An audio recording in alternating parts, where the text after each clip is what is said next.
Good afternoon, everyone, and welcome back to another LinkedIn Live session. Every summer, Counterpart brings a talented cohort of interns into the organization, and this year is no exception. Today, I am very excited to have two of our interns with me for a round of questions. I will be asking them about their experiences, and they will have a chance to ask me some questions too. Welcome, Amelia and Neha. It is great to have you here today. Thank you very much for having us. Hello, everyone. Well, thank you both for being here. Let's just dive right in.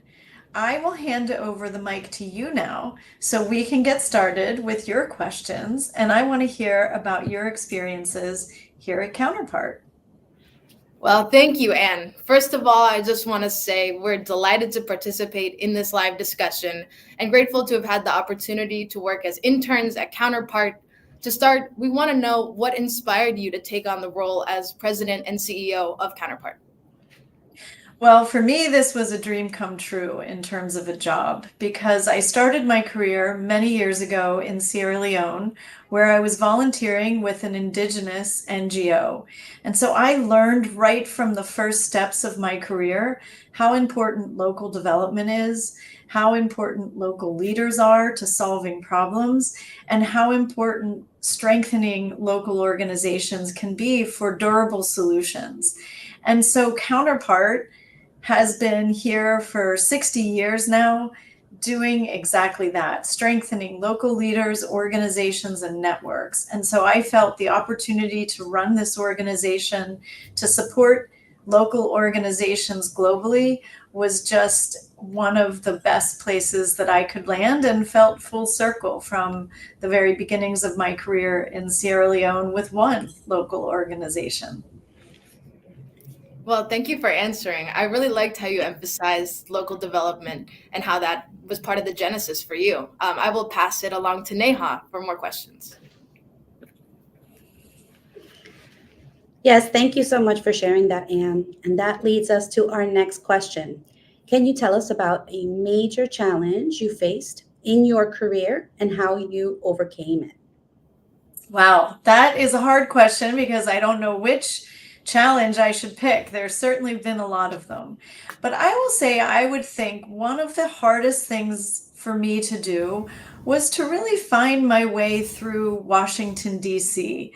You know, I was a small town girl in Latrobe, Pennsylvania, who went to university and then college and my master's, and then over to England for my PhD. And so as I looked to transition back to the United States, I had a lot of things to figure out, and I had never lived in Washington, D.C. So as I was beginning my career in international development here, I had to find my allies. I had to find people who would support me, help me learn the ropes. I had to understand the organization that I landed in first. And then from there, I moved to other organizations. And each time I moved, I had to begin to learn again the culture of that organization and the role that I was going to be playing. And by doing that, I began to form a network. And that network is what has sustained me and strengthened, I think, my experiences throughout my career. So while it was a hard challenge, coming through the other side of it year by year has slowly helped me to build some resilience, and I think a network that I draw on all the time.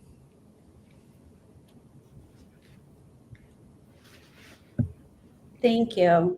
Thank you so much. I appreciate so much you talking about that, the connection, the importance of building the network. That is, and having to build a network from scratch is such a challenge, but you have to build that in every community to really understand and get ahead. And to bounce off And back of to what you, Neha, Amelia. thank you. Yes, to bounce off what Neha is saying, you mentioned in your answer about learning about different work cultures. And I want to ask you about how you created a work culture here. And we've now spent some time here at Counterpart, and we're familiar with our mission and what the future holds for this organization. But could you share with the audience what are your top priorities for Counterpart over the next 5 years? Sure, I'm happy to. And it's such a timely question because, as you know, we're about to take our new 5-year strategy to our board for approval, and we'll launch it, all being well, in October. And that strategy really doubles down on fostering and supporting local organizations to lead in development. Since our founding 60 years ago, that's the only way we've operated. We've only partnered with local organizations. We're not an organization that goes out and does work on the ground directly. We have our networks who carry out work and partner with us around solutions that they see as best placed for the challenges in their communities. And so over time, as these organizations are getting stronger and there's more of them, and thankfully, more donors like USAID are taking very seriously the notion that resources should be in the hands of local organizations. So for Counterpart, we want to become increasingly a catalyst to help more organizations receive those funds. We want to be a convener to bring organizations together who are maybe solving similar challenges or working in a geographic region, and they may not know of the other's existence, but we might know because we have that bird's eye view of our network. And then we want to build a community of like-minded leaders, organizations, and networks. Because if you think about it, the challenges that are out there are only getting bigger. If you take just democracy and governance work, authoritarians are collaborating and coordinating. So why shouldn't we be trying to build networks to counter those influences?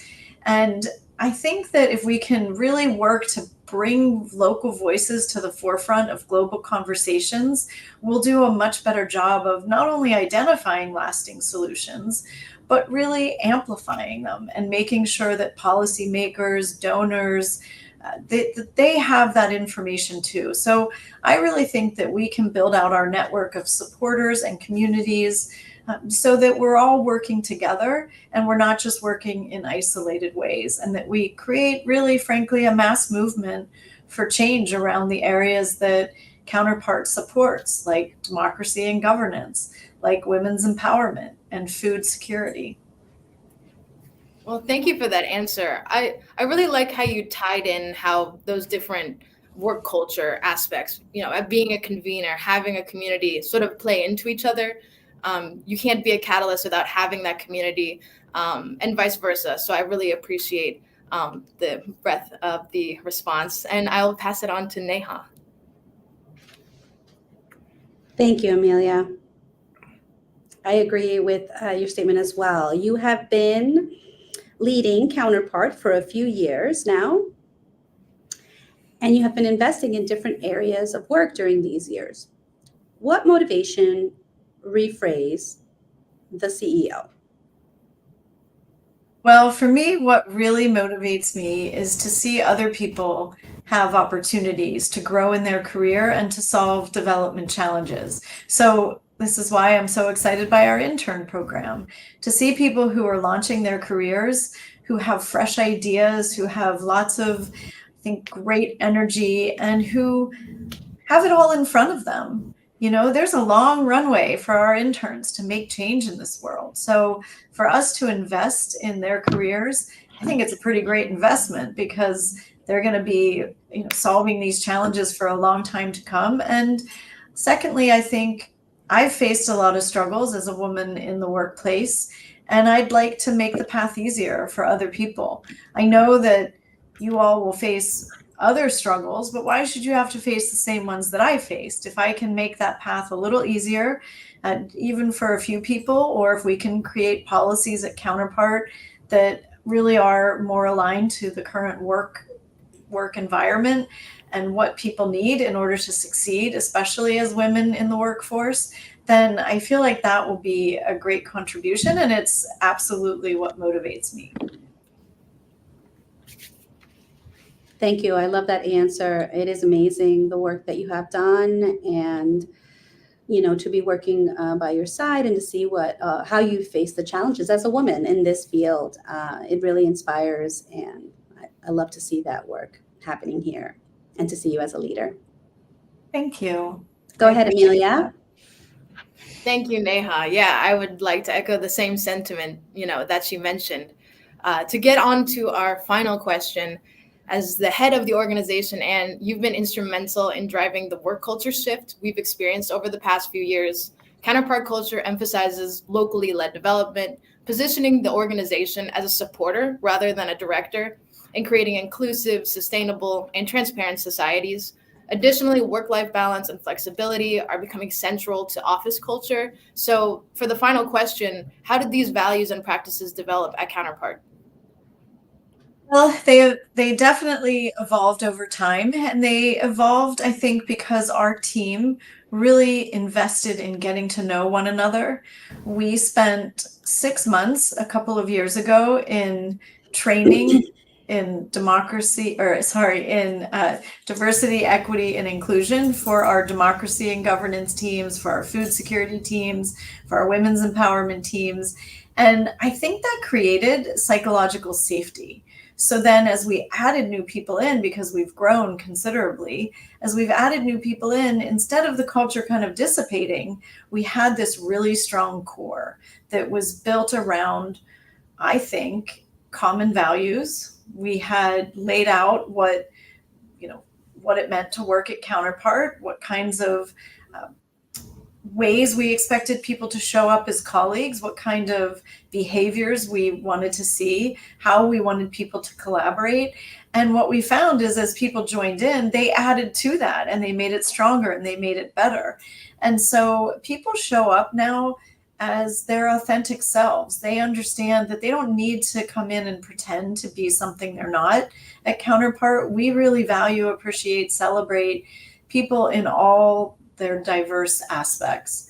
And, it complicates things to have a hybrid office, but I think that also creates opportunities because, for example, people can throw in a load of laundry in between meetings, which might help them get clean clothes for the next day, or it might help them.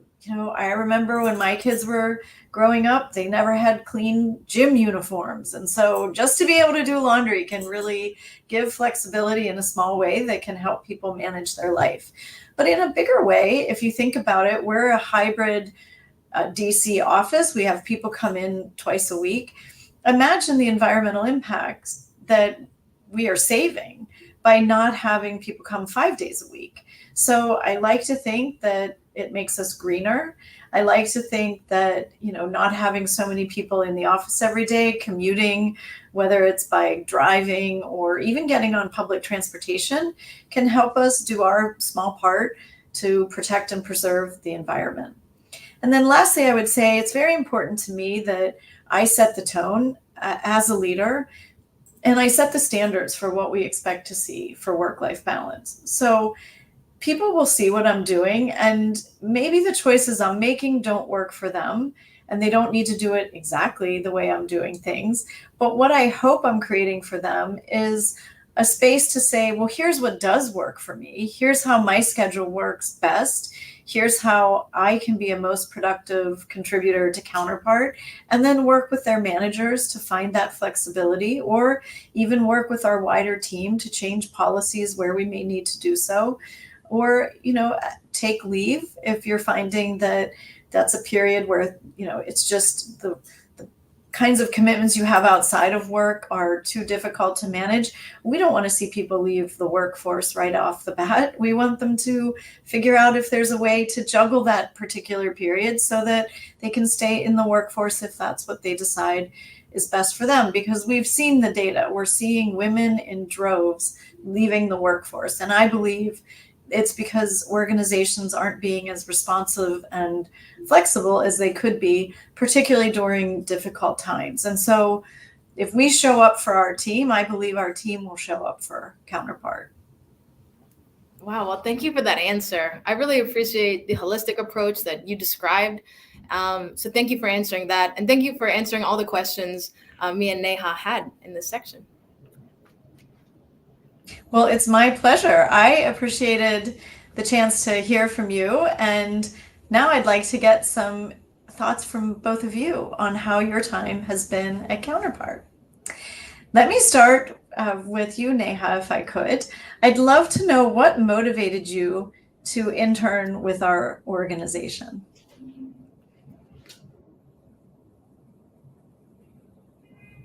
Okay, yes, thank you for that question.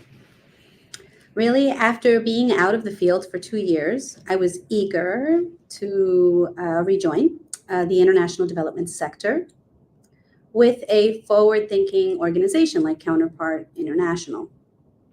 I am inspired by Counterpart's commitment to empowering local partners and driving sustainable change through genuine collaboration. Their values and mission align so well with mine, so I was even more motivated to apply. Also, with my photography and digital marketing background, I gravitated towards the communications department and felt that I wanted to apply my skills that I have gained along with my master's focused studies, which were in disability inclusion and gender equality. Well, I can say how happy I am that you made that decision to join us. And for those of you who follow us on social media, you'll maybe have seen some of Neha's photos, particularly from our July summer mixer. And I said to her, I've never seen photos that captured the spirit of an event in the way that hers did. It's one thing to capture the people, but somehow, I guess this is what it means to be an outstanding photographer. She managed to really capture the energy through her photos. So I know you have a bright future in front of you and Thank you big so much, career. Anne. I appreciate that. Well, Amelia, let me turn to you. I would love to hear from you. What has been the most valuable experience you've had with us, or is there a lesson that you've learned during your internship with us? Thank you, Anne. I think the thing that I have learned the most is how to be self-motivated, much in the same way that Counterpart focuses emphasis on empowering local-led development offsite. In the DC headquarters, I felt very similar as an intern. I think Counterpart supports you and guides you to the long-term mission of the organization, but it also gives you flexibility in how to attack that. So coming from the college context, it's been a real novel treat to work collaboratively with my superiors towards a common goal. Well, I've loved having you in the executive office, and I can tell you I'm certainly going to miss you when your internship ends, but you've definitely made a difference here, and my office is better for having you. So thank you. Thank you very much. I appreciate that. Neha, let me turn back to you if I could. I'd love to know, what are your career aspirations and how do you think this internship will help you to achieve them? Okay, so thank you for that question. I view this internship as a pivotal opportunity in my career and look forward to keep contributing my skill set and knowledge at Counterpart International. I'm a huge advocate for the disability community, specifically deaf and deafblind communities. I have a unique perspective on communication, where I think about communication more than an average person due to my deafness. The sensitivity and awareness allow me to build bridges and fill in the gaps.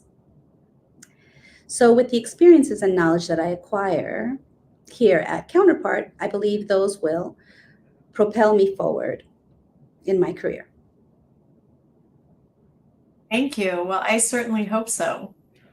And Amelia, what has been the most surprising aspect of working with Counterpart? Is there anything that you didn't expect that you found here? Yes, and mine also had to do with communication. So I think the biggest surprise for me was the language diversity in the DC headquarters. I'm a Colombian American. My mother was born in Bogota, Colombia. So when I learned that my direct superior not only spoke Spanish, but was also from the same city in Colombia, Bogota, Wow. I was ecstatic. I was overjoyed. We've been able to conduct a good bit of the internship in Spanish, which has been amazing for, practicing business level Spanish, but also just feeling understood on a lot of different levels. I'm so happy to hear that. What a coincidence. I can promise you, if we had tried to line that up, I don't think we could have. But sometimes chance is on your side, and I'm delighted to hear it worked out that way. And Neha, what can you tell me about what has made you feel welcome in our DC offices? Well, as soon as I entered the office, everyone was super warm and welcoming. But I felt valued and welcomed when my colleagues highlighted us in weekly huddle meetings on Mondays. Not only that, but also everyone went around the room and gave us advice and tips, encouraged supervisors to introduce us to everyone and take us out to lunch. Also, my colleagues encouraged me to host a brown bag, which is an internal workshop which I did about deaf culture and ASL. So I invited my former supervisor from a previous work experience to join me. Everyone at the counterpart was super engaged and open to learning, which made me happy and feel seen. Counterpart cultivates an environment where everyone can be themselves and learn from each other, which makes me feel like I belong. Well, you have certainly enhanced our community, and I know that by teaching us about hearing impaired individuals in the workplace and trying to educate us about sign language and how to communicate better, you've enhanced our community, but you're also beginning to build out now, I think, some community within Counterpart that will be more sensitized and I hope effective at not only welcoming others, but allowing them to contribute more fully. So thank you for all your efforts on that front. It was a really well-attended brown bag, and I heard really good things from the people who were appreciate there. that. Thank you. So let me ask you both, what would be the most important piece of advice that you could pass on to the next interns coming? You know, you've been very successful here with Counterpart. What would you want the next group of interns to know? What wisdom would you hand down to them? All right. Well, I think as rewarding as the work itself is, the most important aspect is the connections I've made with other interns and members of the organization. You know, as Neha mentioned, between the brown bag and getting to know her, all the props given to Neha are well deserved. She's been someone that I've gotten to meet during this experience, and it's been such a pleasure. There are 19 other interns, and we all have bonded, whether it's in our WhatsApp chat or in the office, whether it's catching lunches in the kitchen or baking together for the Pride event, going to a Nats game, or even taking a trip to the IMF and World Bank. I felt like I've really had the chance to meet incredible people here. My advice would be that as an intern, you're assigned to one department, but by no means does that mean you can't build meaningful connections across other departments. Bring in your lunch so you can sit in with people, and don't be afraid to introduce yourself to someone you have not met.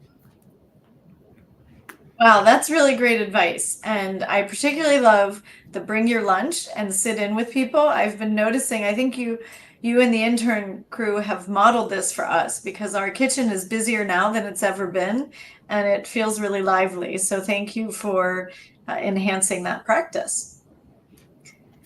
Well, I really appreciate you both being here today and of course through this summer. And I'm glad to hear that the time that you've had with us has been rewarding and that you feel it's helped you in some way in your career. So let me speak on behalf of Counterpart when I say we're all going to miss you, and please stay in touch with us.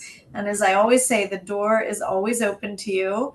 So we look forward to welcoming you back either as a visitor or a consultant or a team member or a proud Counterpart supporter.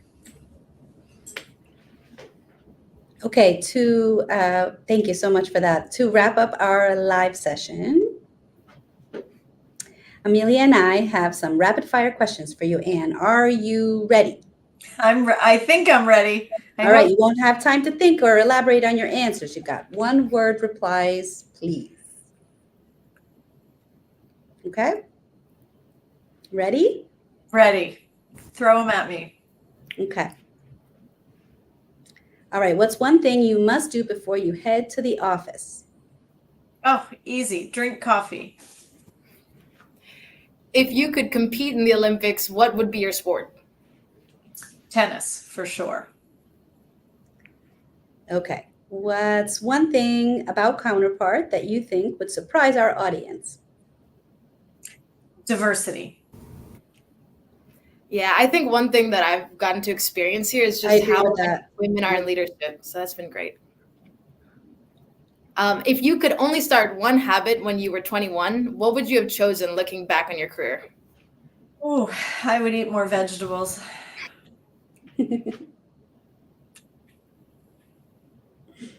Okay, what's the best piece of advice you've ever received in your career, and what's the worst piece of advice you wish people would stop telling new career entrants?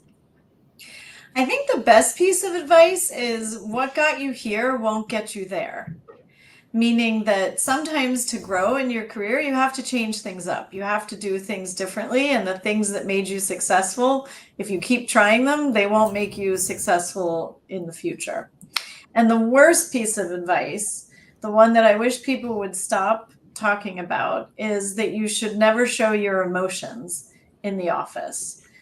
And I don't mean you should run around, without your emotions in check, but you should be yourself. If you're sad, you can cry. If you're happy, you should laugh.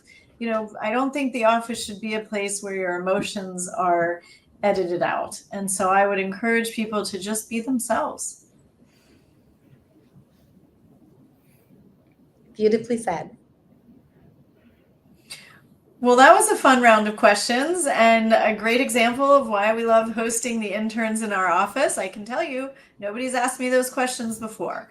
And so your fresh perspective is always welcome. And I look forward to the final days working together directly. And I want to thank you again for joining me today. Thank you so Thank you much. so much. Thank you, Anne. Bye-bye.